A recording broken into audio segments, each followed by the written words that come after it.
Mahilig ka ba sa nature trip? At magtampisaw sa mga ilog? Para sa tanay, panoorin at sabayan nating tumalon sa lawa ang mga kabataang ito. Yan ang ating makikita for this video. For this video pala.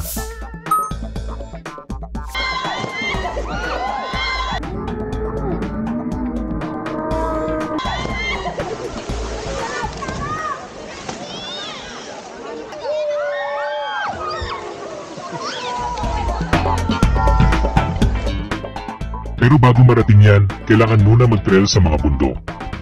Dadaan sa mga mabatong kalsada at mabighani sa ganda ng mga puno. At maligaw kung saan-saan.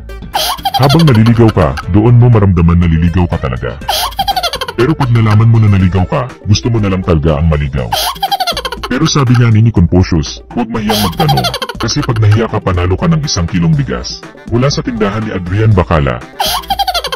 Hindi ko na inisip pa ang manalo, ang importante makita ko ang ganda ng kalikasan na naghihintay ng masarap na patak ng ulan. Ano yun dito?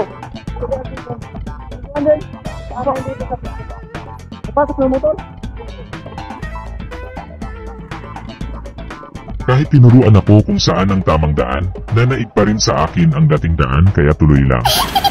Kanawi din dagon sana. Pabundok kami at maghanap sana ng tahimik na kapaligiran, malayo sa traffic at ingay ng mga kuliglig.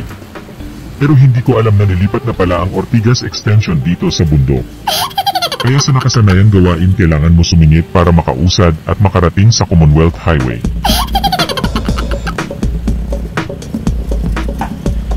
A few inches later.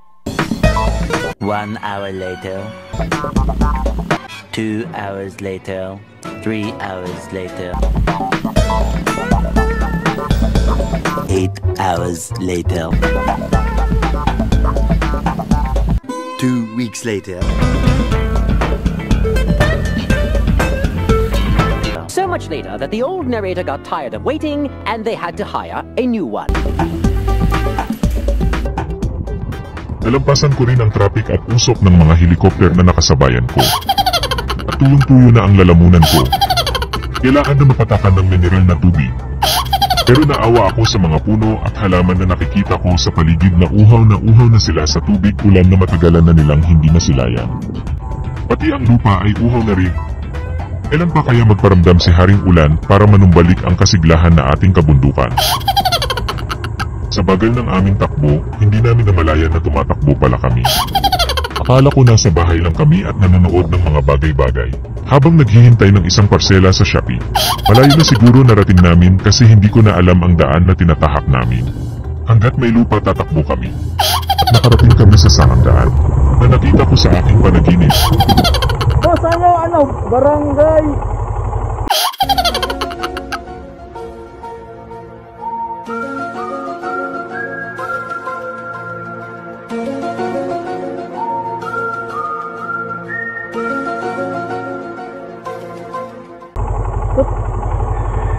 Putyo! Bandang Putyo! Naligaw na talaga siguro kami kasi di na nila alam ang lugar na tinatanong namin. Kaya nilapitan namin yung pinagtanungan namin dahil baka bungol lamang sila. Bandang Putyo! Takot na rin. Sala! Yung may paliguan na... Oh! Diretso pa!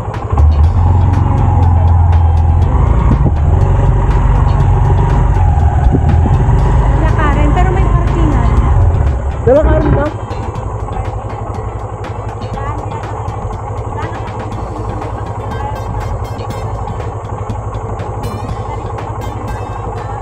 Ay, matarig? Malayo mga lalakarin niya? Malapit lang? At dahil hindi nila kami inalok ng merienda, pinalikuran na lang namin yung pinagtanungan namin. Next ko na lang sila para magpasalamat sa pagsagot sa tanong ko. Hinahap na namin ang daan papunta sa ilog. Maganda ang daan pababa sa ilog. Makikita mo rin ang mga puno at halaman na talagang nauuhaw sa mga patak ng ulan. Medyo mabato ang ibang parte ng kalsada pababa sa ilog. Wala akong pakialam sa mga bato na nakaharang sa aming landas. Mas interesado ako sa mga halaman at puno at lupa na gusto ring mag-splash sa kandungan ng ilog. Pati ang bakho ay para bang kumakaway at gustong sumama. Pero alam niya na hindi siya kasya sa sinasakyan namin, kaya hindi siya nagpupumilit. Handa siyang umatras at mag-isip kung ano ang magagawa niya para mapabuti ang kanyang buhay sa kanyang katandaan. Palayo ng palayo ang tinahak namin at paliit ng paliit ang daan. Ang hindi sa kalayuan ay nakita namin si Adan. Pasok ka ng motor, boss. Pasok ng motor doon. Yan lang, may pwede naman. Pwede ya, kung kaya mo. Yan na may parking naman dyan. May mga tao doon. Pero iniwan din namin siya, tulad ng pag-iwan sa kanya, ang kanyang syota at sumama sa iba. Mas mainam na manatili sa kabundukan at tangkilikin ang kagandahan ng kalikasan. Bumababa na ang kalsada at unti-unti akong bumibilis habang nakasakay kami nang makita ko ang kubo na nagpapaalala sa akin ng aking kabataan. Huminto kami saglit sa labasan at tiningnan kung may tao ba sa kubo. Pumasok din kami kaagad nang walang paalam nang mapansin namin na lumabas si ate. Hey!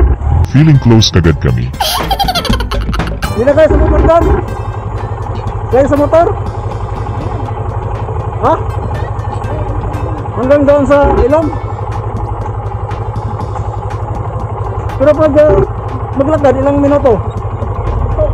10 minuto lang? Dito na lang kami. Ito ng parking guys. Ha? 30?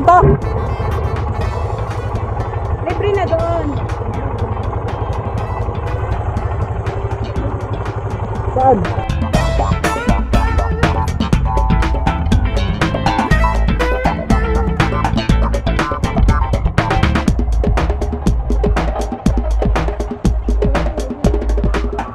Hindi ko alam ano pakiramdam ni ate sa oras na yon.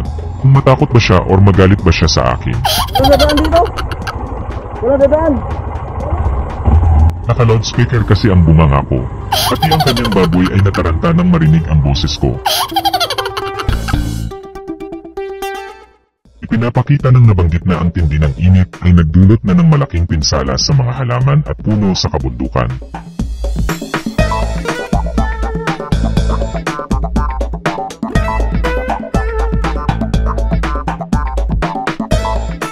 Kahit na sobrang init, hindi pa rin nawawala ang kagandahan ng kalikasan at patuloy pa rin nakikipaglaban para mabigyan tayo ng berdeng tanawin.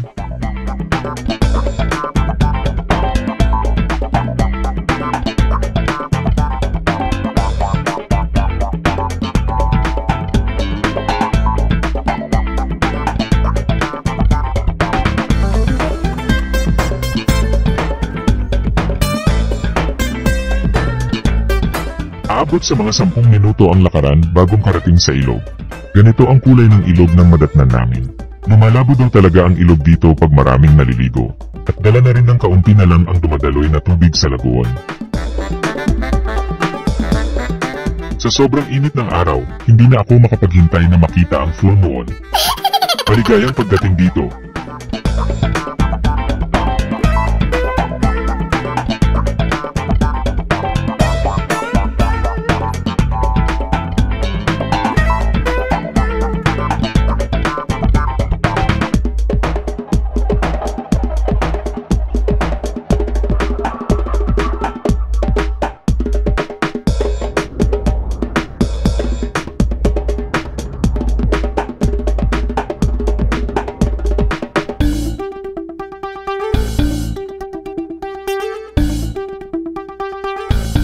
Sa di inaasahang pagkakataon ay bigla akong nagkaroon ng mga bodyguard.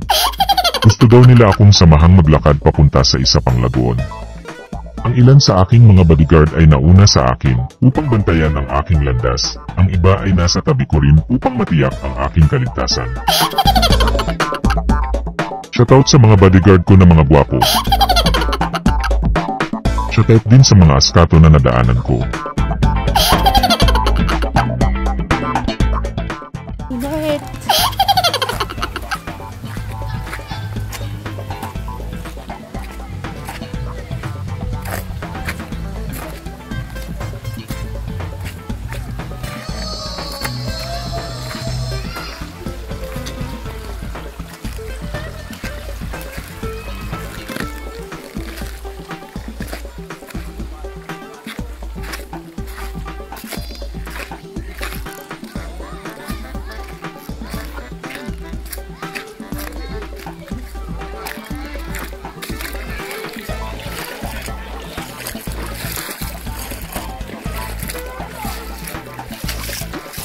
Nakarating din kami sa tinatawag nilang Balite Lagoon. Ang ganda dito. Napapaligiran ng mga malalaking kahoy na balete. Presko at nakaka-relax ang tanawin. Sa bayan ng maligamang na ilog. Tara na mag-shopping. Swimming pala.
Kapatid mo yan, Be?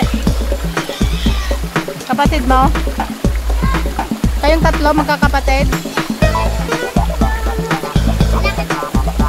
Ah, kayo dalawang magkapatid, babae.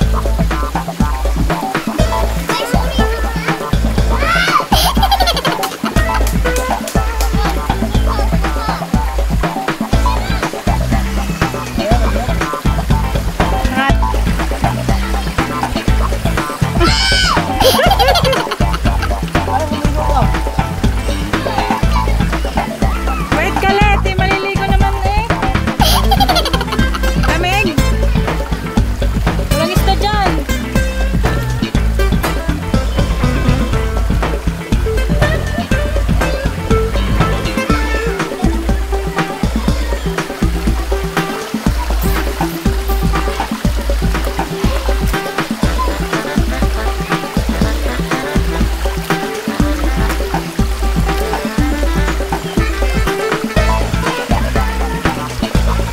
Sugat.